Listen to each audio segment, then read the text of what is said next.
बाबा मुरलियों में हमेशा कहते रहते हैं कि हमें नष्टो मोहात् स्मृतिर्लब्धा स्थिति हासिल करनी चाहिए, वो स्थिति हमें पहुंचना चाहिए। तभी हम पास विद ऑनर हो सकते हैं और उसके बाद हम देवता बन सकते हैं। तो ये बहुत ही इम्पोर्टेंट स्थिति है नष्टो मोहा स्थिति। जिस स्थिति को पाने के लिए भक्ति मार्ग में भी साधु संतों ने बहुत कठिन साधना की, तपस्या किया है। लोगों को लगा कि घर गृहस्थ में रहते हुए मोह मुक्त होना बहुत मुश्किल है, क्योंकि सबके बीच में रहते हुए, सब कुछ करते हुए, ये सब कुछ भूल जाना और इस मोह से मुक्त हो जाना इतना आसान नहीं है। तो इसीलिए उन साधु संतों को लगा, जब वो घर गृहस्थ में थे तो उनको लगा कि ये तो इतना इजी नहीं है, बहुत मुश्किल है। इसीलिए उन लोगों ने घर गृहस्थ व्यवहार सब कुछ छोड़ के जंगलों में गए, और जंगलों में भी उन्होंने बहुत कठिन साधना किया। जैसे उपवास किया, एक टांग पर खड़े होके बहुत मेहनत किया। इसीलिए मेहनत किया ताकि माना उनको कुछ भी पिछले बातें, पुरानी बातें कुछ भी याद ना आए। तो इसीलिए आंखें बंद करके घोर तपस्या की। इतना तपस्या करने के बाद भी कुछ सन्यासी, तो कुछ साधु संतों ने तो इसी साधना में शरीर छोड़ दिया, और कुछ साधु संतों ने करते करते, साधना करते करते भी, बहुत सालों की साधना के बाद भी, जैसे हम स्टोरीज में सुनते हैं कि कोई रंभा हो, तिलोत्तमा हो, या कोई भी ऐसे अप्सराएं जब उनके सामने आते थे तो आंखें खोलते देखते ही आकर्षित हो जाते, और इतने सालों की तपस्या उनकी सब भंग हो जाता, माना सब टूट जाता। माना इतना मेहनत करने के बाद भी उनके अंदर जो आकर्षण है, माना दुनिया के प्रति, व्यक्तियों के प्रति, या जो मोह माया या मोह ममत्व हम कहते हैं, वो तो टूटा ही नहीं था। जैसे ही देखा माना आकर्षित हो गए, अट्रैक्ट हो गए, अटैच हो गए, फिर संसार छोड़ के, गृहस्थ छोड़ के सन्यासी बने, फिर उसके बाद फिर से संसारी बन गए। ऐसे बहुत सारे किस्से हम सुनते हैं। तो कहने का मतलब, ये मोह मुक्त होना इतना आसान नहीं है मेहनत। लेकिन क्योंकि उस टाइम हमें सही रास्ता नहीं मालूम था, कैसे करना है, कैसे मोह मुक्त बनना है, निर्मोही कैसे बने, या नष्ट मोह कैसे बनना है, वो प्रॉपर डायरेक्शन, गाइडेंस किसी का नहीं था। तो इसीलिए बहुत मेहनत लगता था। लेकिन अब जब भगवान खुद धरती पर आए हैं और वो खुद हमें गाइड करते हैं, तो अब तो इजी है। अब तो हम लोगों को किसी को नहीं कहा कि आप घर गृहस्थ छोड़ो, संसार व्यवहार छोड़ो और जंगलों में जाओ, ऐसा कभी बाबा ने नहीं कहा। ये उल्टा बाबा ने कहा कि आप घर गृहस्थ में ही रहो, अपना सब कुछ संभालो, लेकिन उसके बीच में रहते हुए, जैसे कमल पुष्प के समान, हमें भी संसार के कीचड़ में रहते हुए भी कमल पुष्प समान हमें न्यारा और प्यारा होकर रहना है। और किसी बात से हमें ना अट्रैक्ट होना है, ना अटैच होना है, हमें तो न्यारा और प्यारा रहना है। तो ये कैसे, तो बाबा ने मुरलियों में हमें बहुत अच्छा गाइडलाइंस दिया। तो उन्हीं गाइडलाइंस को या उन्हीं महावाक्यों को लेकर के ये कुछ स्लाइड्स बने हुए हैं। तो वैसे तो नष्टो मोहा के बारे में मैं जब पढ़ने लगी मुरलियों में, तो वो तो बहुत है। ऐसे तो कहते जाएं तो बहुत दिन लग जाएगा, लेकिन हम कुछ ही इम्पोर्टेंट चीजें, बातें स्लाइड्स में हमने डाला है। तो उन्हीं बातों को लेके आज हम कुछ विचार हम आपके साथ शेयर करना चाहते हैं। तो भक्ति में भी हमने सुना है, श्रीमद् भगवत गीता में अध्याय 15 और 5वां श्लोक में यही कहा गया है कि जिसका मान और मोह नष्ट हो गया है, जिन्होंने आसक्ति रूप दोष को जीत लिया है, जिनकी परमात्मा के स्वरूप में नित्य स्थिति है और जिनकी कामनाएं पूर्ण रूप से नष्ट हो गई है, वे सुख दुख नामक इंद्रियों से विमुक्त ज्ञानी जन उस अविनाशी परम पद को प्राप्त होते हैं। ऐसा श्रीमद् भगवत गीता में भी कहा गया है। माना कहने का मतलब जिनका मोह और मान नष्ट हो गया, माना जिनके अंदर जो आसक्ति या अट्रैक्शन जो है वो नष्ट हो गया या उन पर जीत पा लिया, तो वही लोग माना इंद्रियों के आकर्षण से मुक्त होने वाले ज्ञानी जन ही श्रेष्ठ परम पद को प्राप्त करते हैं, ऐसे उसमें भी कहा गया है। और साथ साथ गौतम बुद्धा उन्होंने भी कहा the root of suffering is attachment. माना हमारे जो भी दुख है हमारे जीवन में, उन सब दुखों का मूल कारण ही अटैचमेंट है, आकर्षण या कहे या मोह हम कहे, तो मोह के कारण ही हमारे जीवन में बहुत दुख है, ऐसा उन्होंने भी कहा।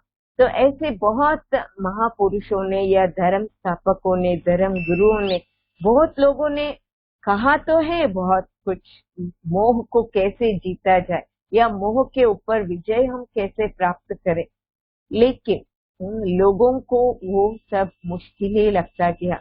घर गृहस्थ में रहते हुए मोह मुक्त होना किसी से पॉसिबल हुआ नहीं, सबने घर गृहस्थ छोड़ के ही बाहर गए। लेकिन एक शिव बाबा है जिन्होंने हमें घर गृहस्थ में रहते हुए मोह मुक्त होने के लिए हमें बहुत अच्छे विचार हमारे सामने रखे हैं।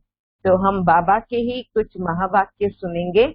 मोह तब आता है, मोह तब जाता है जब ये स्मृति रहती है कि हम गृहस्थी है, हमारा घर, हमारा संबंध है, सब मोह जाता है।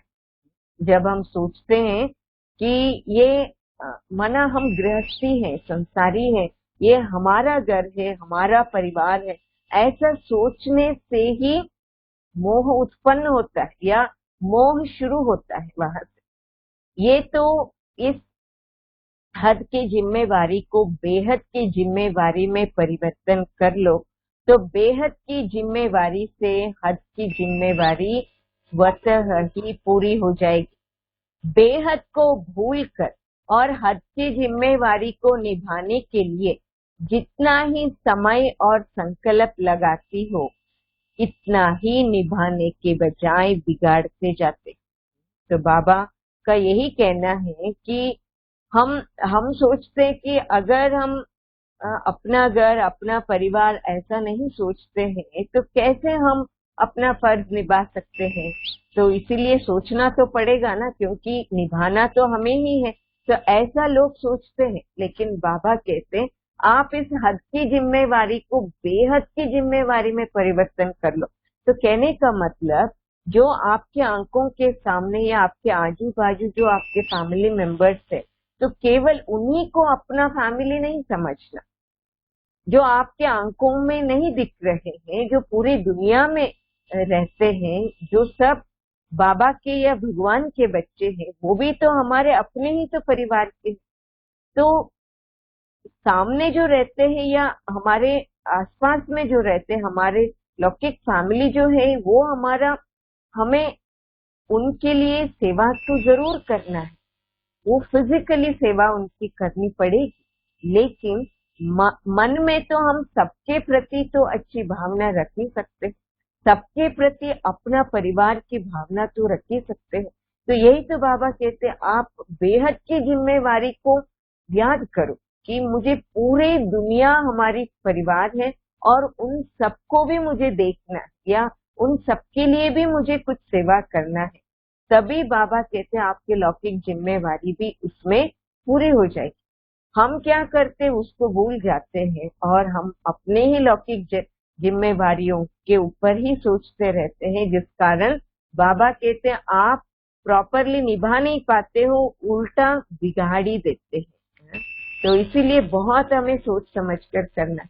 भले समझते हो कि हम फर्ज निभा रहे, वह कर्तव्य को संभाल रहे, वो निभाना व संभालना नहीं है, और ही अपने हद की स्मृति में रहने के कारण उन निमित्त बनी हुई आत्माओं के भी भाग्य बनाने के बजाय बिगाड़ने के निमित्त बनती, जो फिर वो आत्माएं भी आपके अलौकिक चलन को न देखते हुए अलौकिक बाप के साथ संबंध जोड़ने में वंचित रह जाते हैं। तो हम तो सोचते हैं कि हम तो फर्ज निभा रहे हैं, कर्तव्य संभाल रहे हैं, लेकिन बाबा का कहना है कि वो निभाना व संभालना नहीं है। और ही एक्चुअली हम हद की स्मृति में जितना रहते हैं तो उतना हमारा स्वभाव संस्कार भी बहुत हद के हो जाता है, या इस दुनियावी माना रूहानियत हम भूल जाते हैं और लौकिकपना हमारे अंदर आ जाता है। तो जैसे लौकिकपना आता है तो फिर उसमें सारे विकार है या पुराने स्वभाव संस्कार सब प्रकट हो जाते हैं। तो इसीलिए हमारे लौकिक फैमिली मेंबर्स भी क्या हो जाते हैं, वो सोचते हैं अरे ये तो आश्रम में जाते हैं फिर भी हमारे जैसे ही गुस्सा करते हैं, हमारे जैसे ही बर्ताव इनका रहता है, तो हमारे और इनके बीच में क्या फर्क है, तो हम क्यों जाएं आश्रम में, क्योंकि ये जाके तो इनका तो कुछ उद्धार तो नहीं हुआ, इनको तो कुछ मिला नहीं, इनके अंदर कोई चेंजेस तो हम नहीं देखते हैं, तो फिर मैं क्यों जाऊं। तो ऐसा करके उनके अंदर माना आश्रम में आने का या भगवान से जुड़ने का विचार ही नहीं आता, और ही जैसे कि वो सोचते कि नहीं जाना ही अच्छा है। तो लेकिन उनके मन में ऐसे विचार क्यों आया, क्योंकि हमारे स्वभाव ऐसा था जो ठीक नहीं था, हमारा लौकिकपना ज्यादा था, इसीलिए उनके अंदर ऐसा है। तो माना उनको भगवान से कनेक्ट करने से हम लोग ही वंचित कर रहे हैं, तो वो भी तो पाप या बोझ हमारे सिर पर चढ़ेगा ना। तो इसलिए हमें बहुत बहुत केयरफुल रहना है। बाबा कहते तो फर्ज के बजाय और ही अपने आप में भी मर्ज लगा देते। ये मोह का मर्ज है, और वही मर्ज अनेक आत्माओं में भी स्वतः ही लग जाता है। तो जिसको फर्ज समझ रही हो वो फर्ज बदल करके मर्ज का रूप हो जाता है। इसलिए सदा अपने इस स्मृति को परिवर्तन करने का पुरुषार्थ करो। तो हम क्या करते हैं, फर्ज नाम तो फर्ज का लेते हैं कि ये मेरा ड्यूटी है, ये मेरा कर्तव्य है, ये तो मुझे ही करना है, ऐसा कहते हुए उसमें हम मोह को मर्ज कर देते। एक्चुअली भावना उसमें मोह की ही भावना रहती है, लेकिन नाम हम फर्ज का दे देते। तो एक्चुअली ऐसा तो होना नहीं चाहिए। तो बाबा कहते हैं कि ऐसा जो मोह फर्ज फर्ज में मर्ज हो जाता है, तभी वो उससे सभी को तकलीफ होता है, उससे कोई आपको लाभ नहीं मिलता। उल्टा आप जितना भी करोगे लोग संतुष्ट ही नहीं होंगे, उल्टा आपको कंप्लेंट ही करते रहेंगे। तो इसके बजाय हम उन लोगों को अपना परिवार, मेरा परिवार या मेरा घर समझने के बजाय या तो हम ऐसा समझे ये सब बाबा के बच्चे हैं और मैं भी बाबा का बच्चा हूँ, बस मैं इन लोगों की सेवा में यहाँ हाजिर हूँ। और दूसरा ये बात समझे कि केवल इन्हीं लोगों का नहीं, पूरी दुनिया मेरी परिवार है, तो इसलिए सबकी सेवा में हम यहाँ उपस्थित हैं। ऐसे समझने से माना ऐसे हमें अपनी स्मृति को परिवर्तन करने का पुरुषार्थ हमें करना चाहिए। तो हम लोग क्या करते हैं, मोह जाल अपने लिए बनाते जाते, जैसे मकड़ी होता है अपना जाल वो बड़ा करके बुनता जाता है, बड़ा होता जाता है, और आखिर में खुद वो मकड़ी ही फंस जाता है। तो ऐसे हम लोग भी अपने जीवन में क्या करते हैं कि हम भी एक एक जैसे हम सोचते हैं कि ये मेरा परिवार है, ये लोग मेरे ही रिस्पॉन्सिबिलिटी है, ऐसा सोचते हैं तो एक और जाल बना रहे हैं। और साथ में अगर हम सोचते ये मेरा घर है, मैंने बहुत मेहनत करके घर बनाया, तो बहुत मेहनत किया, तो इसके जैसे कि हर एक दीवार पर, जैसे हर एक फर्नीचर पर जैसे कि मेरा अधिकार है, मैंने मेहनत से बनाया, ऐसा सोच सोच के हम उससे भी बहुत अटैच्ड हो जाते।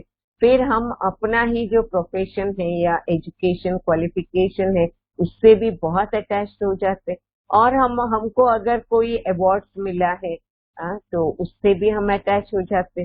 फिर जो पैसा हम कमाते हैं तो वो भी देख देख के यूज करते करते तो उस पर अटैचमेंट हो जाता। या फिर हमारे जो जेवर है ऑर्नामेंट्स है उस पर भी अटैचमेंट हो जाता है, या कार बाइक है जो भी वस्तु है, तो एक एक वस्तु को यूज करते करते मेरापन से यूज जब करते हैं या मेरा मेरा कह के या सोचते हुए हम यूज करते हैं तो उसके साथ हमारा अटैचमेंट बनता जाता है।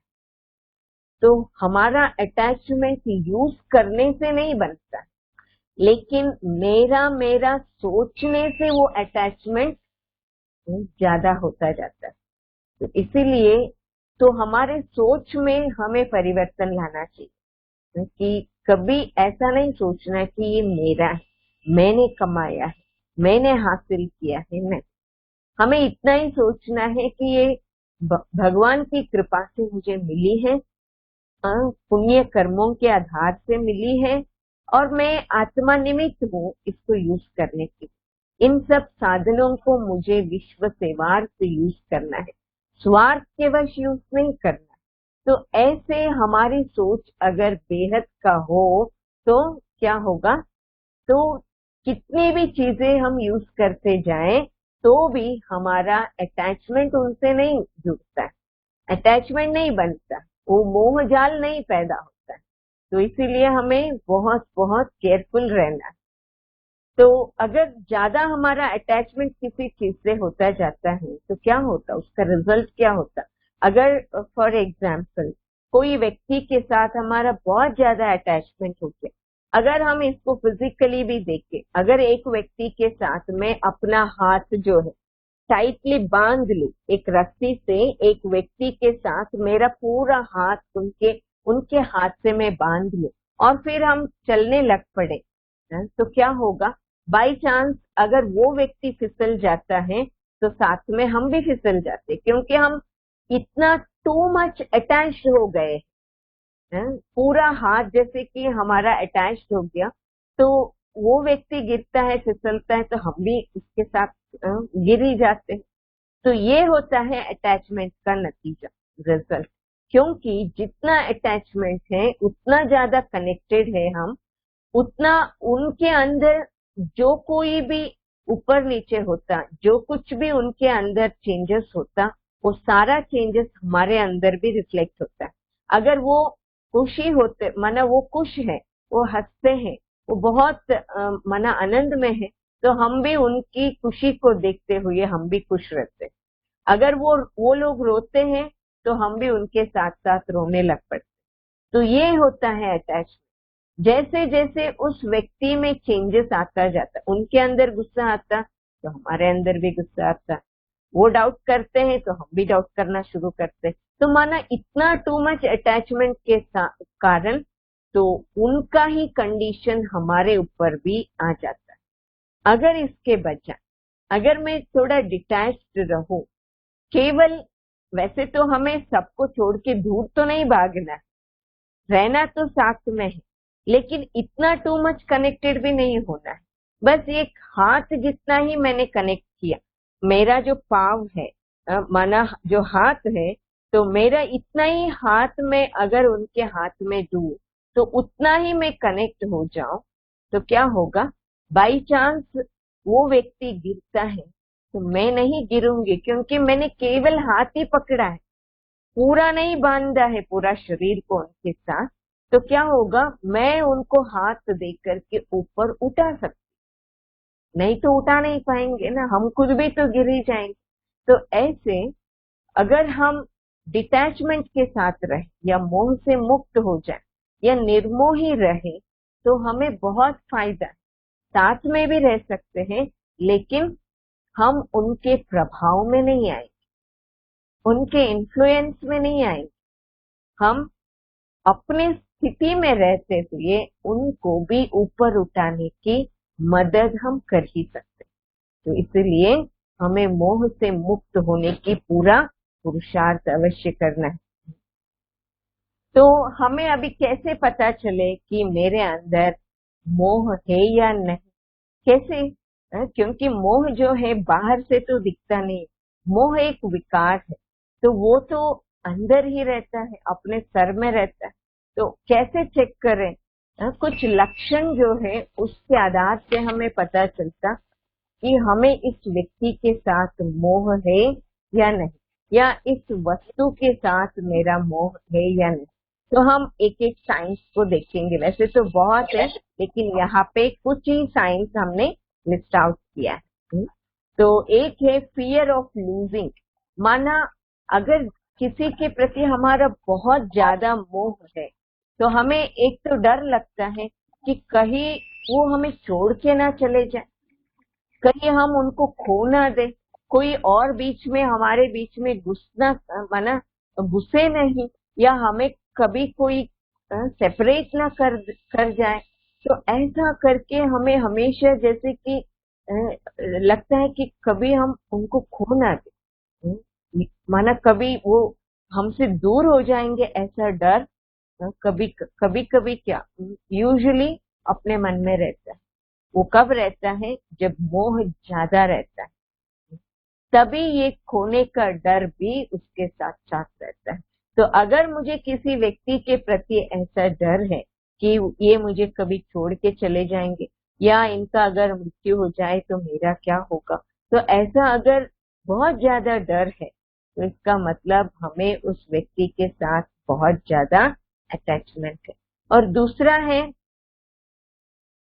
पॉजिटिव नेचर होता है, हम जिसको बहुत चाहते हैं या जिसके साथ हमारा बहुत ज्यादा अटैचमेंट है, तो हम जैसे कि उनके ऊपर पॉजिटिव हो जाते हैं, कि ऐसा लगता है कि ये जैसे मेरे हाथ में रहे, मैं उसको टाइटली पकड़ के रखूं ताकि ये कभी मुझे छोड़ के ना चले जाए। तो ऐसा करके हम अपना पूरा ही ताकत लगा देते हैं उन पर, ऐसे जैसे कि हम जैसे कहे वैसे ही वो चले, हमारी जो इच्छाएं हैं उसी प्रकार के अनुसार वो चले। तो ऐसा हम उनके ऊपर कंडीशन डालते रहते कि ये ऐसे ही करो, ऐसे ही रहो, ऐसे ही रहो, तभी आप सेफ रहोगे, तभी आप अच्छे रहोगे। ऐसा कहते कहते हम उनके ऊपर जैसे कि बंधन डालते रहते, तो जैसे कि हम टू मच पॉजिटिव हो जाते। अगर इतना ज्यादा पॉजिटिव होते हैं तो और भी एक लक्षण है कि उनको कोई कोई और उनसे बात करे तो हमें पसंद नहीं आता, या वो किसी के साथ उठना बैठना करे तो भी हमें पसंद नहीं आता। अगर कोई वस्तु है और उनके ऊपर हमारा ज्यादा पॉजिटिव नेचर है, हम उस वस्तु को हाथ लगाने नहीं देंगे, किसी को यूज करने के लिए भी नहीं देंगे। हम उसको कुछ भी स्क्रैच होता है, कुछ भी होता है तो हमें बहुत जैसे कि दुख हो जाता है। तो ये सारे लक्षण हैं कि हमारे अंदर मोह है, ये दिखाता है। तो इसलिए इन लक्षणों को देखते हुए हमें तो सतर्क रहना है कि मेरे अंदर मोह है या नहीं, चेक करते हुए हमें चेंज करना है। और तीसरा है सौरो है, माना जितना मोह उतना दुख। तो मोह से जो सुख मिलता है वो बहुत कम समय के लिए मिलता है, बहुत ही कम टाइम खुश रहते हैं हम उनके साथ। जैसे ही उस व्यक्ति में थोड़ा भी बदलाव आया, थोड़ा भी ऊपर नीचे हुआ, थोड़ा भी उनके इमोशंस माना ऊपर नीचे हुआ, तो उसका इम्पैक्ट हमारे ऊपर पड़ता। और हम सोचते ये मेरे अनुसार तो नहीं करते, ये मेरे अनुसार तो नहीं चलते हैं, जैसा मैं चाहती हूँ वैसा तो ये लोग कर ही नहीं रहे। तो ऐसा सोच सोच के दुख ही ज्यादा होता है। तो मोह से बहुत ज्यादा दुख होता है। तो इसलिए हमें देखना है, हमें किसी व्यक्ति के कारण बार बार दुख होता है, हमें चेक करना है कि कहीं ना कहीं मोह की रगें हमारी उनके साथ बंधी हुई है, इसीलिए तो हमें दुख होता है, खींचातान होता है। चेक करना। और चौथा है कि हम योग कर ही नहीं पाते, ऐसा लगता है कि क्योंकि योग में जब भी बैठते हैं तो हमें परमात्मा याद नहीं आते, बाबा को याद करना मुश्किल होता है। जिनके साथ मोह है, जिनके साथ मोह है वही बार बार याद आता रहता, उनकी ही बातें याद आती रहती। या हम किसी के साथ भी बात करने लगते हैं तो उनकी ही बातें करते रहे, ये भी एक लक्षण। तो इन सबसे हमें समझ में आता है कि मोह अपने अंदर है। वैसे मोटे रूप से देखें तो हमें लगता है नहीं नहीं बिल्कुल भी नहीं, मुझे किसी से मोह नहीं। हम ऐसे ऊपर ऊपर से चेक करके सोच लेते हैं कि मोह नहीं है, लेकिन बहुत डीप रूटेड अगर हम चेक करें, गहराई से अगर हम चेक करें, तभी हमें समझ में आता कि ये हमारे अंदर अभी भी मोह है। नहीं तो हम तो जैसे संपूर्ण हो गए होते, अभी भी है, वो कहाँ कहाँ है, तो वो चेक करते करते हमें चेंज करना चाहिए। और मोह जितना होता है तो क्या होता, हम जैसे कि उस व्यक्ति को अपने हाथ में रखना चाहते। जैसे कि पहले जमाने में हम सुनते थे ना, कोई दो राजाएं होते थे, उनको अगर कोई व्यक्ति पसंद आता या कोई वस्तु पसंद आता तो वो क्या करते हैं, उनको लाके अपने ही पैलेस में रख देते। उनको सब सुविधाएं देंगे, लेकिन वो चाहते कि ये हमारे हमेशा मेरे नजर के सामने ही रहे, ये हमेशा मुझे दिखते रहे, या मैं जैसे कहूँ वैसे ही ये चलते रहे। तो ऐसा करके उनको बंधन में रखते थे। तो ऐसे ही हम लोग भी क्या करते, कभी कभी अगर किसी को बहुत चाहते हैं, पसंद करते हैं, वो हमारे फैमिली मेंबर भी हो सकते हैं या कोई फ्रेंड भी हो सकते हैं या कोई और व्यक्ति भी हो सकते हैं, तो क्या होता, तो हम जैसे कि टू मच पॉजिटिव हो जाते और अपने ही बंधन में उनको डाल देते। तो ये भी तो मोह का ही रूप है।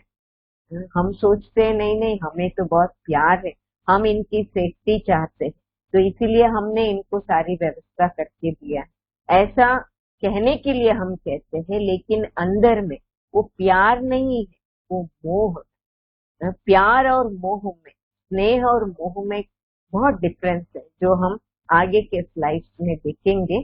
लेकिन स्नेह का अगर रूप होता तो क्या होता, दूसरे व्यक्ति का जो स्वभाव संस्कार हो या उनका जो फीलिंग्स या इमोशंस हो, वो हमारे ऊपर असर नहीं करेगा।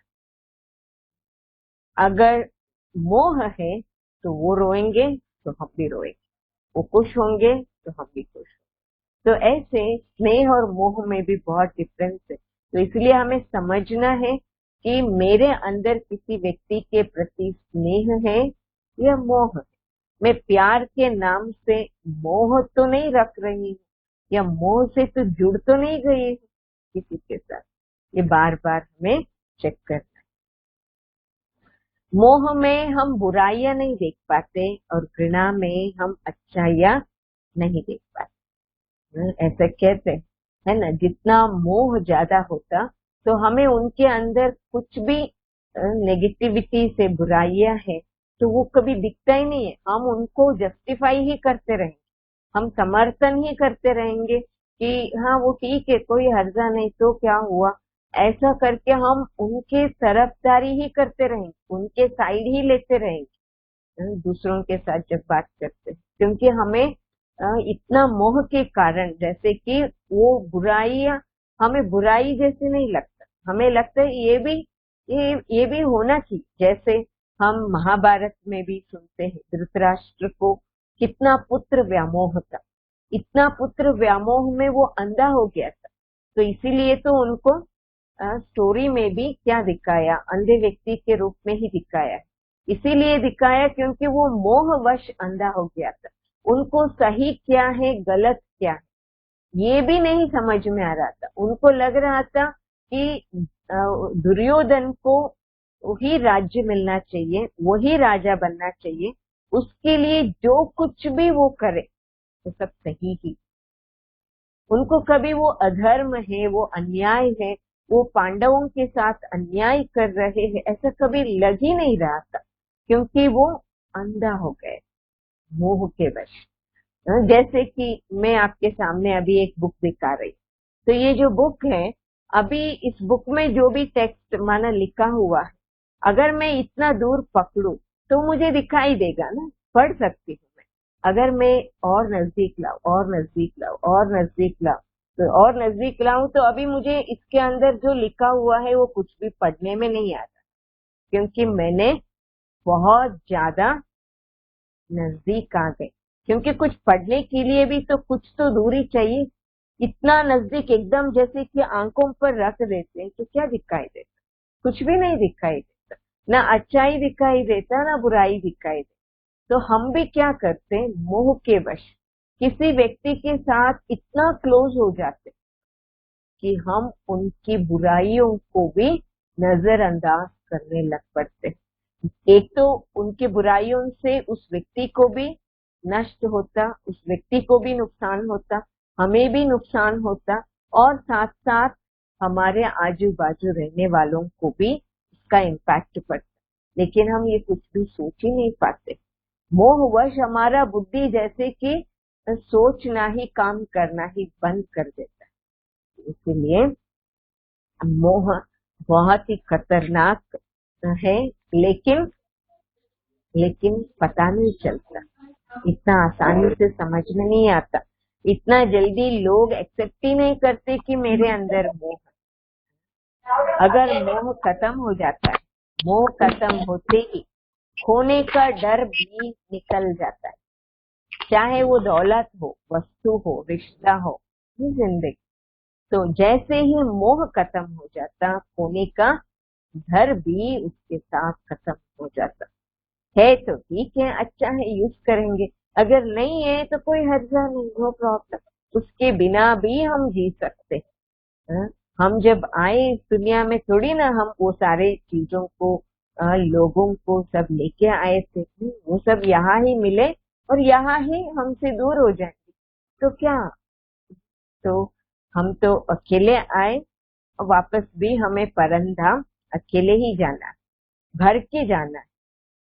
तो इसलिए हमें कोई भी वस्तु खोने का या व्यक्तियों को खोने का डर नहीं होना चाहिए। तो जैसे ही मोह खत्म, तो डर भी खत्म हो जाता। तो अव्यक्त मुरलियों में भी बाबा कहते, जितना न्यारे रहेंगे उतना ही प्यार से बाप को याद कर सकेंगे। तो चेक करो, पुरानी दुनिया में रहते पुरानी दुनिया में फंस तो नहीं जाते हैं। कमल पुष्प कीचड़ में रहता है, लेकिन कीचड़ से न्यारा रहता है। तो सेवा के लिए रहना पड़ता है, मोह के कारण नहीं। तो हमें तो परिवार में ही तो रहना है, ऐसा नहीं कि परिवार छोड़ के सेंटर में आ जाना है। ऐसा तो बाबा ने कभी कहा नहीं। पुरानी दुनिया में रहना है, लौकिक वालों के साथ रहना है, लेकिन रहते रहते उन्हीं लोगों के मोह में फंस तो नहीं जाते हम। ये चेक कर, जैसे कमल पुष्प कीचड़ में ही पैदा होता है, कीचड़ में ही बड़ा होता है, फिर भी कीचड़ से वो न्यारा रहता है। बिल्कुल भी कीचड़ का कोई नाम निशान कमल पुष्प में दिखता नहीं है। वो कितना शुद्ध, कितना क्लीन, कितना अच्छा सुंदर दिखता है। ऐसे ही हमें इस संसार रूपी कीचड़ में रहते हुए भी, संसार रूपी सागर में रहते हुए भी, हमें तो हमारे अंदर सागर नहीं होना चाहिए, संसार नहीं होना चाहिए। जैसे बोट है, बोट ऐसे अगर आप मिट्टी के ऊपर रखो या धरनी के ऊपर रखो तो बोट नहीं काम करता। बोट को तो हमेशा पानी में ही वो काम करता है, पानी में ही वो आगे चलता है। तो ऐसे पानी के अंदर रहना बहुत अनिवार्य है, लेकिन बोट के अंदर अगर पानी होता है तो क्या होता है उसका नतीजा? तो बोट तो डूब ही जाता है उसके अंदर। ऐसे हमें संसार में रहना है, लेकिन हमारे मन में सांसारिक विचार नहीं होने चाहिए। अगर हमारे मन में सारे दिन सवेरे से लेकर रात तक अगर संसार के प्रति ही विचार चलते हैं, चिंतन चलते, ये क्या हुआ, ऐसा क्यों हुआ, उनको ऐसा नहीं करना चाहिए, ये क्यों ऐसा करते हैं, ऐसा करके सारा दिन हम लोगों के बारे में या सिचुएशंस के बारे में, कोई वस्तु के बारे में, ऐसे हम सारा दिन इन्हीं के चिंतन में रहेंगे, सोचते रहेंगे तो क्या होगा? हम भी जैसे कि डूब जाए। फिर तो जैसे हमें लगता कि हम जैसे कि पाताल में गिर चुके, कुछ भी नहीं है सहारा, हम कैसे बाहर आए? इन सब चीजों से बाहर कैसे आए? फिर तो चिल्लाना शुरू करें। इसीलिए बाबा कहते शुरू से ये आदत डालो, जो कुछ भी हो रहा है हमारे आजू बाजू, जो कुछ भी है, तो ज्यादा नहीं चिंतन चलाओ, क्योंकि हमें ड्रामा का ज्ञान भी तो बाबा ने दिया। तो ड्रामा में क्या, कहा जाता है कि जो भी ड्रामा में होता है वो सब अच्छा ही है। और भगवान खुद इस समय ऊपर से परम धाम से नीचे आए हुए, अगर कुछ ठीक नहीं है इस ड्रामा में तो वो क्या करेंगे? वो तो खुद हाजिर है, वो डायरेक्टर है, तो वो खुद ही तो ठीक करेंगे ना। अगर जरूरत है तो वो करेंगे ही, हमें उनको बताने की भी जरूरत नहीं, वो आप ही करेंगे। अगर कुछ कर नहीं रहे हैं बाबा, ठीक नहीं कर रहे हैं, तो इसका मतलब जो चल रहा है वो ड्रामा अनुसार ठीक ठीक ही चल रहा है, इसीलिए तो बाबा कुछ चेंजेस नहीं कर रहे। तो ठीक है तो चेंज क्यों करना चाहिए? तो भगवान के नजर के सामने, उनके आंखों के सामने ही ये ड्रामा चल रहा है। जो मुझे दिख रहा है उनको भी तो दिखाई दे रहा है, तो ठीक ही तो है, तभी तो वो भी चुप है। ऐसा अगर हम सोचते हैं तो हमें बाकी जो सिचुएशन के बारे में चिंतित होने की कोई जरूरत नहीं है। जो चल रहा है चलने दो, बस मेरा लक्ष्य तो इन सब से पार संपूर्ण होकर परमधाम जाना है। मेरा लक्ष्य यहाँ सेटराइट करना नहीं है, हर एक व्यक्ति को ठीक करना, हर एक सिचुएशन को ठीक करना। ये कॉन्ट्रैक्ट बाबा ने हमें दिया ही नहीं है। हमें तो केवल एक ही कॉन्ट्रैक्ट दिया है कि हमें अपने को ठीक रखना है। तो इसीलिए क्या सोचना है? जो चल रहा है सब कुछ ठीक ठीक है, अच्छा है, बहुत अच्छा, सब ठीक है, बहुत अच्छा, सब ठीक है। यही मंत्र सारा दिन जापते रहना, तभी क्या होगा? कोई भी सिचुएशन के बारे में हमारा चिंतन नहीं चलेगा। अगर ठीक नहीं है ऐसा लगता है ना, तभी हमारा चिंतन जाता है। तो अगर पहले से ही हम यही सोचे कि सब ठीक है ठीक है, हमको केवल अपने मन के विचारों को, अपने स्वभाव संस्कारों को ही ठीक करने का कॉन्ट्रैक्ट मिला है, तो बाकी तो हमें इतना ही सोचना है सब ठीक है ठीक है। तो इसीलिए हमें इस प्रकार से सोचते हुए सबके साथ रहना है, उनके बारे में ज्यादा नहीं सोचना। और कुछ लोग तो यही सोचते, पता नहीं मैं ऐसे कैसे फैमिली में आ गया हूँ, ये लोग ऐसे हैं, मेरा पता नहीं कोई जन्म का कर्म का बंधन है, मैं तो जैसे कि बंधन में फंस गया, ऐसे लोग सोचते। ऐसा भी नहीं सोचना है। जब तक हम इस ज्ञान में नहीं आए, वो हमारे कर्म बंधनों के कारण हम उन लोगों के साथ में रह रहे। लेकिन अब तो हमारा जन्म चेंज हुआ है, अब तो हमारा संगम युगी जन्म, अब हम कर्म बंधन के कारण उनके साथ नहीं रह रहे। अभी हम सेवा के हिसाब से हम उनके साथ रह रहे।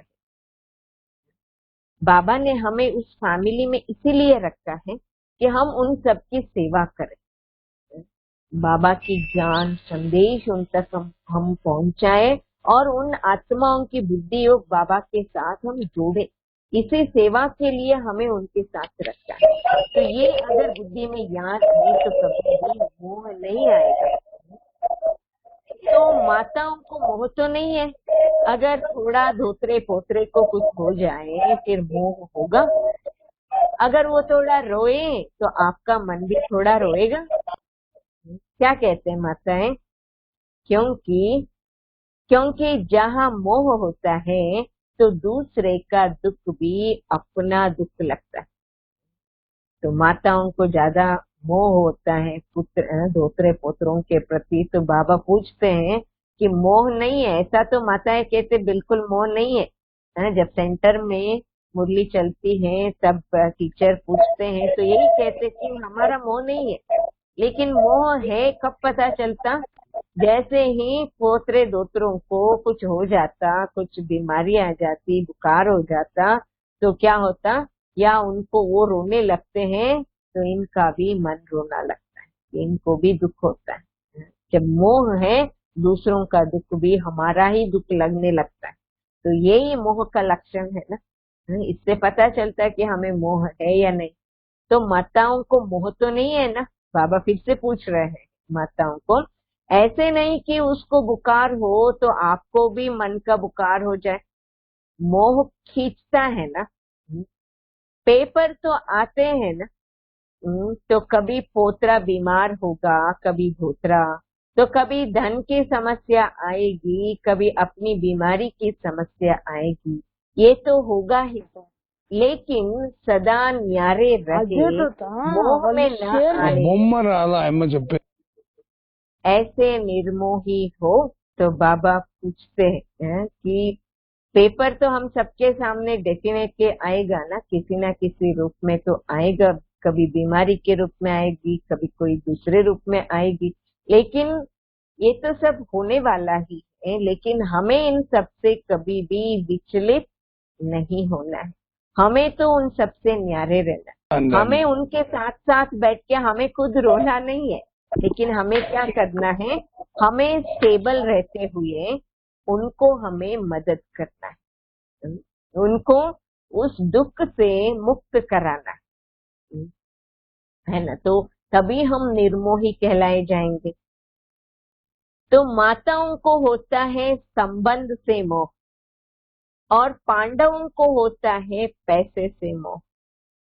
पैसा कमाने में याद भी भूल जाएगी। शरीर निर्वाह करने के लिए निमित्त काम करना दूसरी बात है, लेकिन ऐसा लगे रहना जो न पढ़ाई याद आए न याद का अभ्यास हो, उसको कहेंगे मोह। तो मोह तो नहीं है ना। जितना नष्टो मोहा होंगे उतना ही स्मृति स्वरूप होंगे।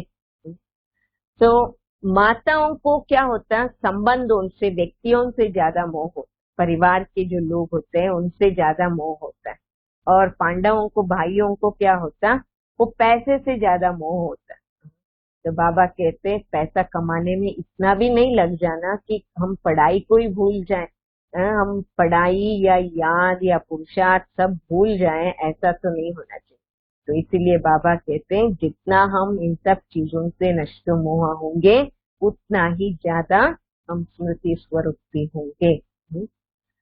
ये जो मोह मुक्त स्थिति जो है, ये निर्मोही या हम कहे डिटैचमेंट या न्यारापन, ये जैसे कि एक जो काइट होता है, हिंदी में क्या कहते हैं, पतंग, पतंग कहते हैं। तो पतंग उड़ाने की जैसे, तो जैसे कि पतंग को अगर उड़ाना है तो उसका जो डोर रहता है, माना जो थ्रेड रहता है उसका, वो थ्रेड को खींचना पड़ता है, थोड़ा हल्का सा खींचना पड़ता है। ऐसा भी नहीं कि पूरा अपना ताकत लगा के खींचेंगे तो क्या होता, तो वो तो सीधा नीचे गिर जाता। अगर हम उसको छोड़ देते हैं तब भी वो नीचे गिर जाता। आपको क्या लगता, पतंग का जो तार है, धागा जो है, वो अगर हम हाथ से छोड़ देते हैं तो पतंग अपने आप से उड़ता है? बिल्कुल भी नहीं, वो भी नीचे गिर जाता। अगर पतंग को ऊपर उड़ाना है तो हाथ में वो धागा जो है उसको खींचना है, थोड़ा सा हल्का सा खींचना है, तो तभी वो उड़ता रहता है। ऐसे ही हमारे संबंध भी जैसे पतंग उड़ाने जैसा होता है। हमें जैसे ये जो तार जो है, वो जो धागा जितना सूक्ष्म रहता, माना बहुत हल्का पतला रहता है, उसको तो बस थोड़ा सा अपने हाथ में लेके थोड़ा सा खींचना है ना, वो ऊपर ऊपर उड़ता जाता है। ऐसे हम जब साथ में रहते हैं तब भी हमें बहुत प्यार से रूहानियत के साथ रहना है। अगर कभी कुछ ठीक नहीं लगता, जो हल्का सा प्यार से हमें उनको माना सावधानी देना है। ऐसा नहीं कि आप अपना पूरा गुस्से के साथ उनको बताओ कि मैं ही तो आपको संभाल रही हूँ, मेरा पूरा अधिकार है आप पर। ऐसा करके हम पूरा अपना ताकत लगा के उनको कुछ बोले, वो तो जैसे कि नीचे ही गिर जाएंगे, अपना मूड ऑफ कर लेंगे। तो इसीलिए detachment is like flying a kite है। डिटैचमेंट कैसे हम लाए? कभी कुछ लोग कहते हैं साथ में रहते रहते सारा दिन उनका ही तो चिंतन चलता है, तो हम तो अटैच हो ही जाएंगे, ना मालूम या माना ना चाहते हुए भी हम अटैच हो ही जाएंगे। ऐसे कैसे नहीं होंगे? ऐसे भी कुछ लोग प्रश्न पूछते हैं। लेकिन आप ये एग्जाम्पल्स देखना, जैसे कि आईसीयू में जो नर्स होती है, वो पेशेंट को इतना ध्यान से अटेंड करती है, इतनी सेवा करती है, माना हर एक पेशेंट को जो भी चाहिए, उनका जो माइनर मूवमेंट्स भी होता, क्योंकि आईसीयू के पेशेंट्स को ज्यादा प्रॉपरली बात करना भी मुश्किल होता, उनके फेशियल एक्सप्रेशन से, उनके बॉडी मूवमेंट से भी नर्स को समझना पड़ता है कि पेशेंट को क्या चाहिए, क्या तकलीफ हो रही है और उनको कैसे ठीक किया जाए। तो इतना अटेंशन देती। डॉक्टर तो आते हैं ट्रीटमेंट के लिए, सब लिख के चले जाते हैं, पूरा दिन तो नर्स ही तो संभालती है, सवेरे से लेके शाम तक, रात तक नर्स संभालती है, पूरा ध्यान देती है। लेकिन जैसे ही नर्स की ड्यूटी आवर्स पूरा हो जाता है तो वो तो अपने घर चली जाएंगी। घर में जाके आपको लगता है कि वो ही पेशेंट के बारे में सोचती रहेंगी? नहीं। जब दूसरे दिन वो आएगी, क्या पता वही पेशेंट रहेगा या डिस्चार्ज होके गया होगा, या तो शरीर भी छोड़ दिया होगा ओवरनाइट में, या दूसरा ही नया पेशेंट आया होगा। क्या वो सोचने बैठ जाती है कि अरे मैंने कल पूरा दिन उनकी सेवा की, वो अभी कहाँ चला गया? ऐसा थोड़ी ना सोचेंगे, या रोने लग पड़ेंगे वो अगर शरीर छोड़ने के? बिल्कुल भी नहीं। वो केवल निमित्त मात्र अपना ड्यूटी करती रहती है। वो हाथ पैर से अपना काम करती है, लेकिन मन में वो पेशेंट के बारे में सोचती नहीं रहती। घर में जाने के बाद भी वो पेशेंट के बारे में नहीं सोचती, वो अपना ही जो कार्य है उनका वो ही सोचती रहती है। इसीलिए उनका पेशेंट के साथ कोई अटैचमेंट नहीं रहता, जबकि वो पूरा दिन रहने के बाद भी उनको कोई अटैचमेंट नहीं रहता। तो ऐसे ही हमें भी घर गृहस्थ में रहते हुए आईसीयू नर्स की तरह रहना है, संभालना है अपने फैमिली मेंबर्स को, उनके लिए जो चाहिए, जो बना के देना है, जो तैयारी करके देना है, उनके लिए जो भी कुछ हमें सेवा करना है, सब कुछ करना है, साथ में रहते हुए करना है। लेकिन करते हुए उनके बारे में नहीं सोचना है, करते हुए हाथ पैर से काम करते हुए मन ही मन में बाबा के बारे में सोचना है, बाबा को याद करना है, बाबा की जो मुरली के पॉइंट्स है उन्हीं मुरली पॉइंट्स के ऊपर चिंतन चलाना है। तभी हम उन कर्मों के बंधन से मुक्त होंगे, उस व्यक्ति के बंधन से भी मुक्त होंगे, नहीं तो हम और ही बंधन में फंसते जाएंगे। ऐसे ही दूसरा है कार का ड्राइवर। तो जैसे बड़े लोग जो रहते, वीआईपी लोग रहते हैं, तो वो खुद कार नहीं चलाते, कार उनका है, लेकिन वो ड्राइवर को रखते। तो सारा दिन कार को चलाना, कार को ठीक रखना, कार को साफ सुथरा रखना या उनका सर्विसिंग कराना, सब कुछ वो ड्राइवर करता है। जितना टाइम ड्राइवर कार के साथ रहता है या कार के अंदर रहता है, उतना टाइम मालिक थोड़ी ना रहता है। मालिक को जब काम होता है तभी बैठता है, जाता है, आता है, फिर अपना घर या ऑफिस का काम में बिजी रहता है। पूरा दिन ड्राइवर कार के साथ रहता है। लेकिन क्या आपको लगता है ड्राइवर को कार के साथ अटैचमेंट होगा? नहीं। उनको हमेशा याद है कि ये कार मेरा नहीं, ये मेरा बिल्कुल भी नहीं है, ये किसी और का है, ये मालिक का है। मुझे तो केवल चलाने के लिए पैसा मिलता है, मुझे सैलरी मिलता है, बस। सैलरी से उनका मतलब है, ना कि वो कार से। या समझो कि कार को साफ सुथरा रखना, संभालना वो सब करेगा, लेकिन अपनापन नहीं रहेगा, वो अटैचमेंट नहीं रहेगा, है ना? तो ऐसे हमें भी वस्तुओं के साथ यूज तो जरूर करना है, लेकिन अटैच नहीं होना है। ऐसे जैसे कि बैंक में अगर आप कैशियर को देखेंगे, तो वो जैसे ही ड्यूटी आवर्स में रहते, सवेरे 10 बजे से लेके शाम 5-6 बजे तक, वो पूरा दिन कैश ही हैंडल करते रहते, उनके हाथ में पूरा दिन नोट ही नोट रहता है। वो भी कोई 1000-2000 के नहीं है, कोई लाखों में पैसा उनके पास पड़ा रहता है, काउंट करना रहता है, उसको सारा काउंटिंग करके उसका हिसाब रखना रहता है उनको। सारा दिन कैश हैंडल करते हुए भी वो उस कैश को कभी मेरा अपना करके नहीं सोचेंगे, ये मेरा पैसा है, सारा दिन मैंने इसको काउंट किया, सारा दिन मैंने इसका हिसाब रखा, सारा दिन मैंने इसको संभाला, तो ये मेरा है, मेरा अधिकार है इस पर। ऐसा वो कभी सोच सकते?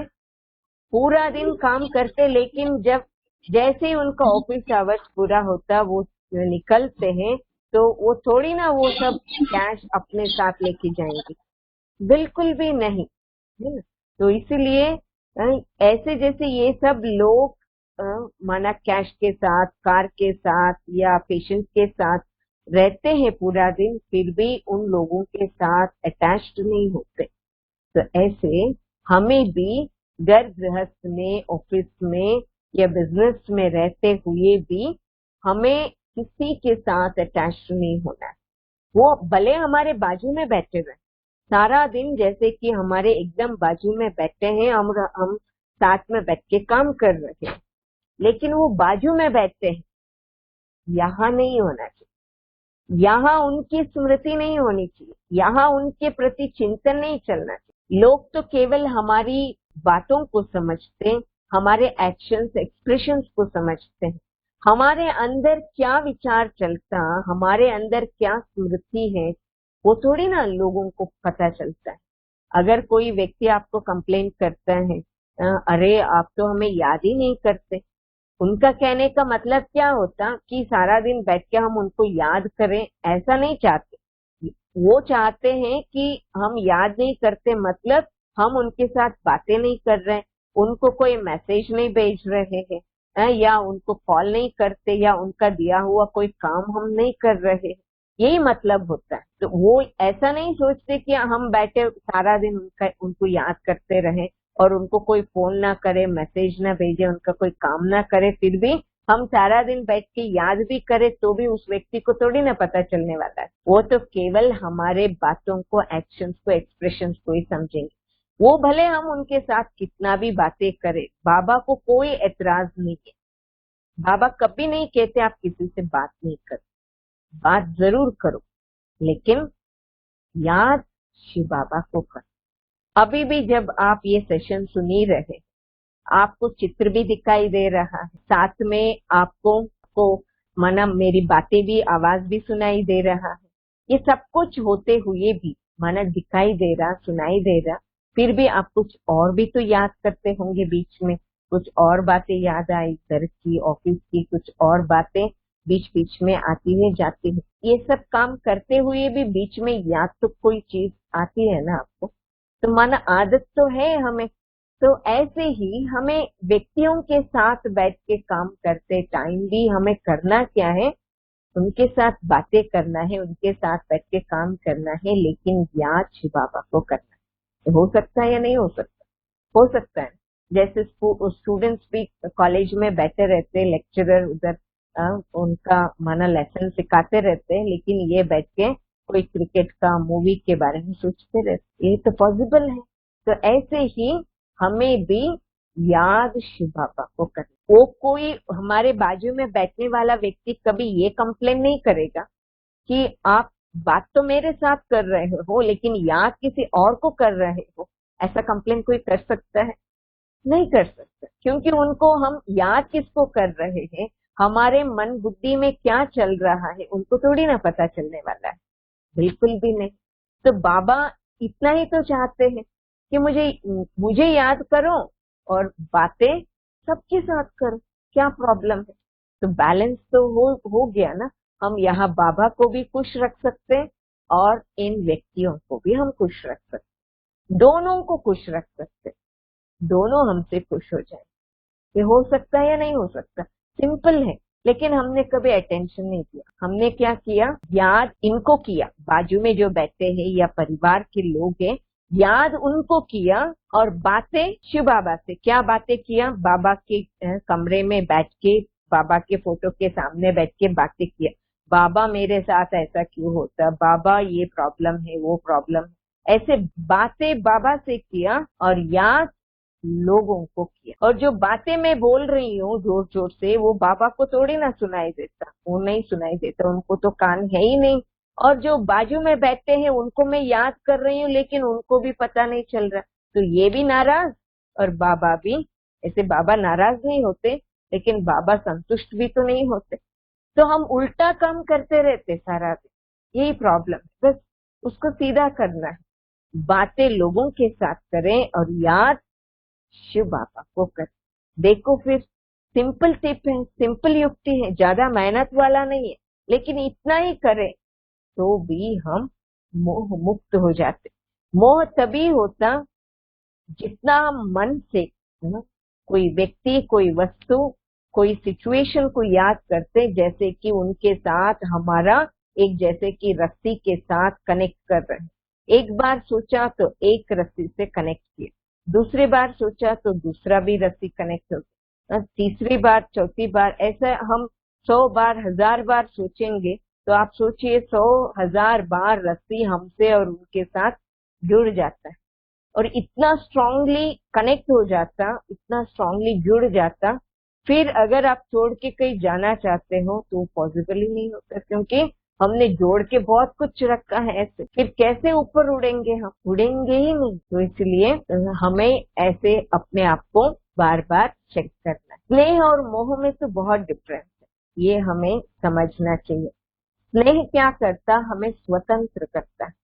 अगर किसी के साथ बहुत स्नेह है तो क्या होता कि वो हमें आजाद छोड़े, वो हमें समझेंगे कि हाँ मुझे ये पसंद है, ये पसंद नहीं है, और मैं भी अलग व्यक्ति हूँ, वो भी अलग व्यक्ति है, और इसीलिए तो वो स्नेह के कारण ये सब समझ पाते, क्योंकि हर एक व्यक्ति का इंडिविजुअलिटी अलग अलग रहता, हर एक व्यक्ति यूनिक रहता, उनके चॉइसेस हो, उनके माना इंटरेस्ट हो, हर एक चीज अलग रहता, तो ये बात उनको समझ में आता, तो इसीलिए इजीली एक्सेप्ट करते। लेकिन जब मोह होता तो हम बंधन डालते रहेंगे, या कोई और व्यक्ति का मोह हमारे प्रति है तब भी हमें जैसे कि बंधन ही लगता है। और स्नेह में क्या होता? हम निस्वार्थ रहते, हमें कोई स्वार्थ नहीं है उस व्यक्ति से।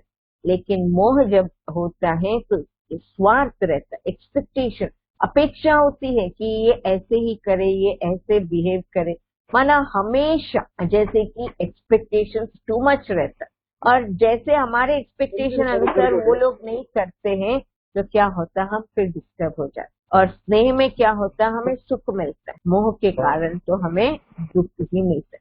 सुख मिलता है लेकिन अल्पकाल के लिए मिलता है, और स्नेह में हम बेहद का फीलिंग करते, हमें लगता है स्नेह सबके साथ हम रख सकते, लेकिन मोह में क्या होता?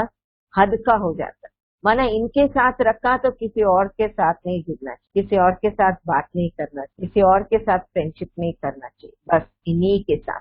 तो ऐसा जैसे कि हद आ जाती, लेकिन स्नेह में ऐसा नहीं होता, बेहद की भावना रहती, हमें लगता कि अच्छा है, हम भी उनको प्यार करते, वो भी हमें प्यार करते, कोई और भी उनको प्यार करे तो हमें कोई एतराज नहीं, वो भी किसी को प्यार करे, स्नेह रूहानियत से किसी के साथ रहे तो हमारा कोई एतराज नहीं रहेगा, क्योंकि बेहद की भावनाएं हैं और हम सब एक हैं। ऐसी भावना के कारण कभी हमारे बीच में कोई डिफरेंस ऑफ ओपिनियन नहीं आ सकता, और स्नेह में हम तो धीरज हमारे अंदर रहता है, लेकिन मोह में भय रहता है। स्नेह के कारण हमें लगता कि हाँ मेरे फ्रेंड साथ में है ना, तो मैं हर एक काम कर सकता, मुझे कोई प्रॉब्लम नहीं, हमारे जैसे अंदर और ही ज्यादा बल आता है। लेकिन मोह में जब हम रहते हैं तो हमें लगता है पता नहीं ये कभी छूट ना जाए, कभी छोड़ के चले ना जाए, कहीं मैं इनको खो ना दूं, ऐसा करके डर ही रहता है। ऐसे स्नेह और मोह तो बहुत अंतर है, लेकिन शब्दों में तो एक अक्षर का ही अंतर है, लेकिन इन रियलिटी अगर आप देखो रात दिन का अंतर। लेकिन स्नेह और मोह इनिशियली दिखने में एक जैसा ही रहता है, थोड़ा नजदीक जाने के बाद ही पता चलता कि ये स्नेह अलग है, मोह अलग। तो हमें स्नेह में रहना है, ना कि मोह में रहना है। तो बाबा कहते नष्टो मोह बनने का तरीका है अपनी जिम्मेवारी नहीं समझो। जिम्मेवारी समझते तो मोह हो जाता, और जिम्मेवारी छोड़ना अर्थात नष्टो मोह। खुद स्वयं को बच्चा समझो, बड़ा नहीं। बच्चा समझना अर्थात नष्टो मोह होना। बड़ा समझते तो बाप भूल जाता, बच्चा समझने से बाप की याद स्वतः आएगी। हम सोचते हैं कि हम ही हैं, माना हमारा ही जिम्मेवारी है, हमारा ही जिम्मेवारी है, तो ऐसा सोचने से क्या होता?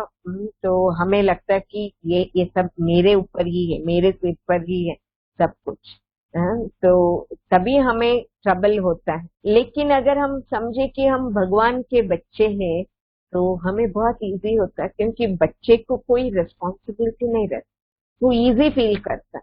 बड़े सब कुछ देख लेते हैं, बच्चों को तो केवल बस जो काम उनको दिया हुआ रहता है बस उतना ही करना, कल क्या होगा कैसे होगा वो कभी सोचेंगे नहीं, ऐसा सब। तो इसीलिए बच्चा समझ के रहना।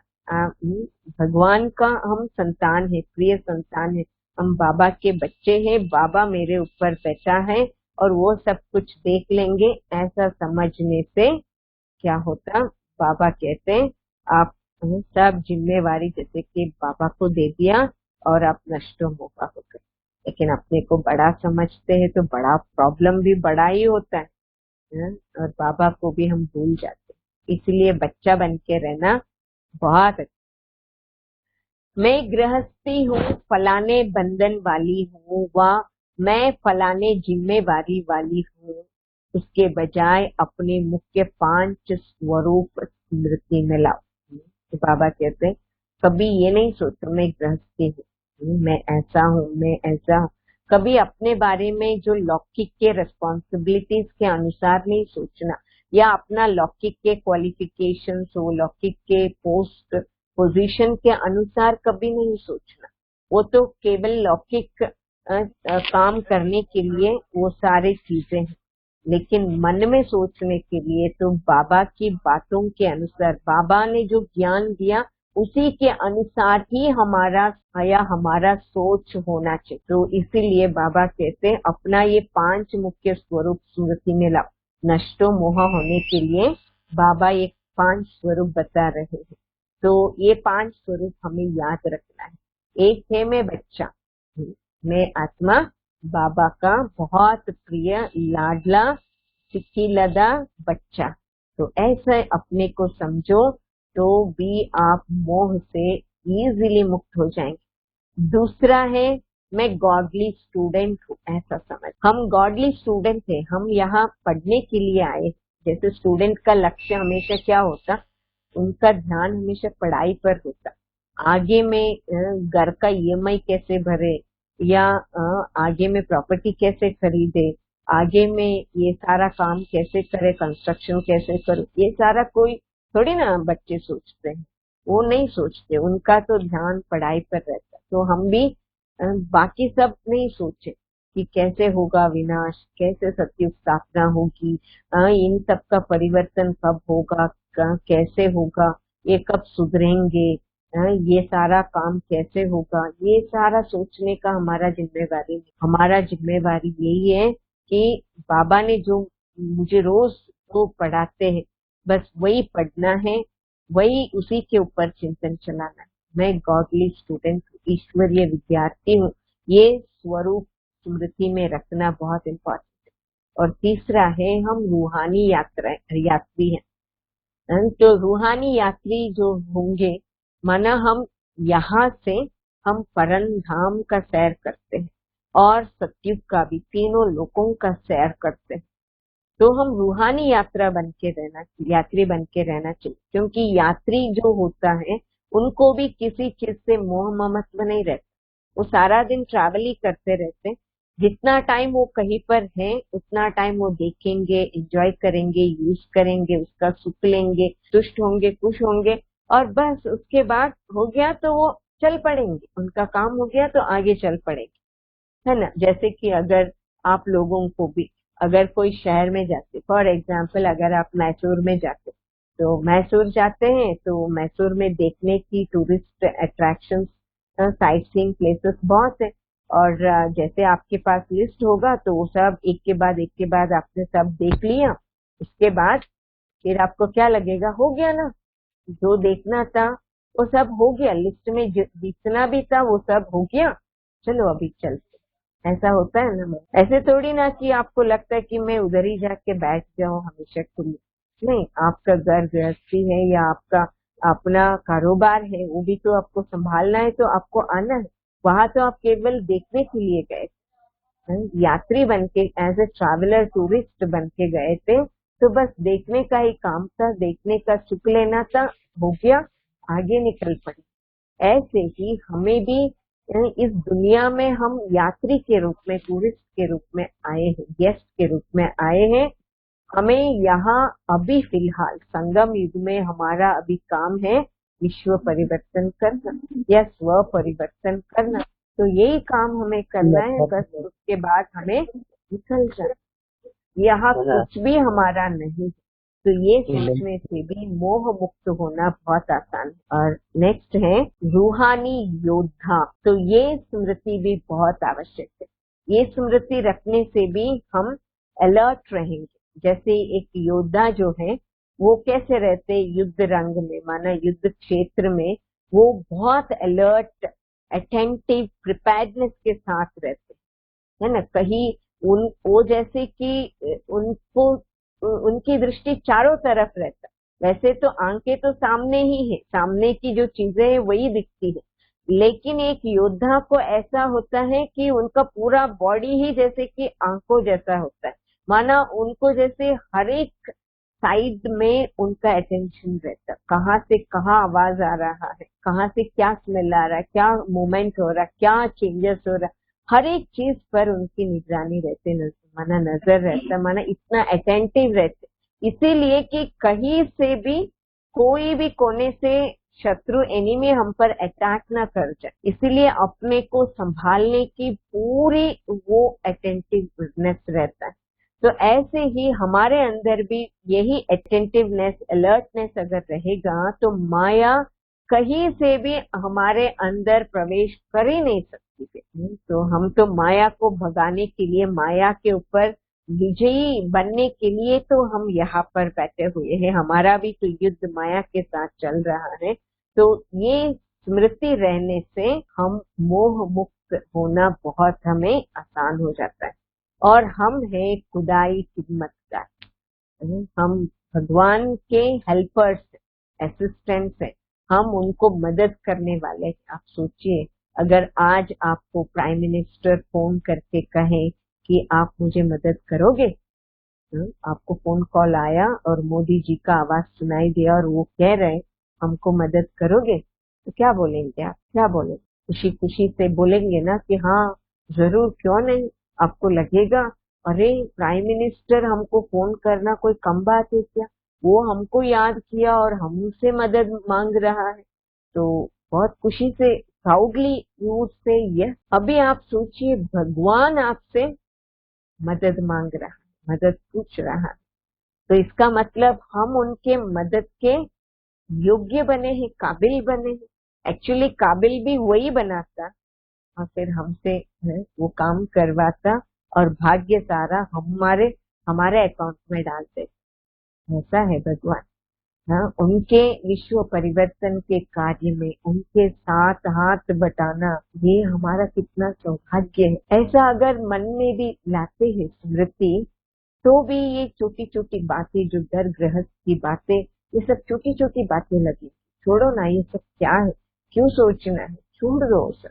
हमारे सामने तो बड़ा है कार्य, विश्व परिवर्तन का कार्य दिया हुआ है, कोई छोटा मोटा कार्य नहीं दिया है। मुझे बहुत बड़ा पोस्ट दिया है भगवान ने, बड़ा कार्य सौंपा है, जिम्मेवारी भी बेहद कर दिया है। तो हमें तो फक्र में होना चाहिए, हमें नशा होना चाहिए, प्राउड फील करना चाहिए कि हम कोई साधारण नहीं है, हम कितने श्रेष्ठ हैं, महान हैं, कि भगवान भी हमारे प्रति कितना ऊंच सोच रखता है, कितनी ऊंची दृष्टि से हमें देखता है। तो ये याद रहने से भी हमें इन मोह, ममत्व, अट्रैक्शन में नहीं फंसेंगे हम। आप बताइए, भगवान से सुंदर कौन है जो आपका अट्रैक्शन किसी और पर जाता? कौन है? उनसे सुंदर कोई है? उनसे स्वीट कोई है? उनसे अच्छा आपको समझने वाला कोई है? तो वो जितना आपको समझता है, वो जितना आपको मदद करता है, वो जितना आपको भाग्य देता है, उतना करने वाला इस दुनिया में कोई और है? तो ऐसे कैसे हम भगवान को छोड़ के कोई देहधारी व्यक्ति के प्रति हमारा अट्रैक्शन जा सकता है, आसक्ति जा सकती है? नहीं है ना। अब बैठ के ऐसे चिंतन चलाओ, ऐसा क्या चीज है जो भगवान मुझे नहीं देता और लोग मुझे देते हैं, इस कारण मैं उनके पीछे पीछे लट्टू हो जाती हूँ, उनके पीछे पीछे भागना शुरू करती हूँ। ऐसा क्या सुख भगवान ने नहीं दिया जो मुझे कोई वस्तु से, कोई खाने से, कोई चीज देखने से मिल रही है। ऐसा क्या है जो भगवान ने आज तक नहीं दिया? अगर मुझे अनुभव नहीं हुआ तो इसका मतलब मैंने इतना पुरुषार्थ नहीं किया, और वो जो दे रहा है मैंने लिया नहीं। थोड़ा सा लेने का पुरुषार्थ अगर हम करें, आप देखो हमारा मन कहीं जाएगा ही नहीं, बिल्कुल नहीं जाएगा। एक बारी आपको टेस्ट लग जाए भगवान के साथ का अनुभव इतना सुखदायक है, उसका टेस्ट अगर एक बार हो जाए तो मन कहीं पर भी नहीं जाएगा, वो इधर ही आएगा। पहले मैं जब बैंगलोर में पढ़ती थी तब हमारे कॉलेज के पास एक MTR होटल था, अभी भी है, लेकिन पहले जो लोग संभालते थे वो लोग नहीं संभालते, अभी किसी और को प्रोप्राइटरशिप माना ट्रांसफर दे दिया। लेकिन उस टाइम हमने देखा लोग कहाँ कहाँ से आते थे उस होटल में खाना खाने के लिए, इतना लंबा क्यों रहता था। ऐसी वही चीजें बहुत जगह से मिलता है, लेकिन वहां पर जो मिलता वो टेस्टी इतना है कि लोग हजारों किलोमीटर ट्रैवल करके भी वहां आके खाना खाते। तो आप सोचिए, टेस्ट एक बार लग जाता तो छोड़ते नहीं है लोग।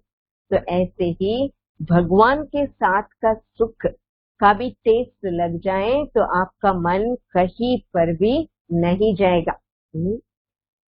अच्छा, हम एक बार रिवाइज कर लें, बस मैं एक 2-3 मिनट में कंप्लीट कर देती हूँ।